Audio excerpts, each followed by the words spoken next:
We are seeing all the time people risking their lives to go and do things that usually normal people, ordinary people will not do. This is from MBL. You can see that the website shows that somebody went near the erupting volcano of the Reykjanes Peninsula, the K1 crater, cooking sausage beside the gases that are, emanating from this area.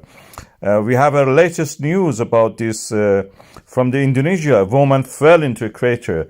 This crater of a volcano is famous for having blue flames when it is burning. The lava is burning inside the atmosphere. Certain elements like sulfur. These are areas seismically active. There are hazard maps available to them. For example, for this K1 crater that I mentioned, there is a clear hazard map.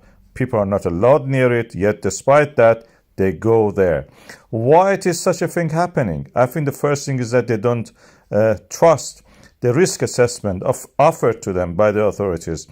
There is a lack of respect for authority, I should say. And there can be many reasons for this. One of them is that politicians, if they lie, they are not accountable, it seems. So they gradually erode away the confidence that the public may have in them.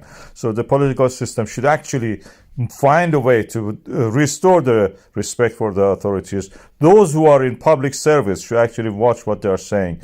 At the same time, people should value their life. If you get injured or anything, you should remember that you will live with that. You will not die probably immediately. And also you will be a problem for others around you.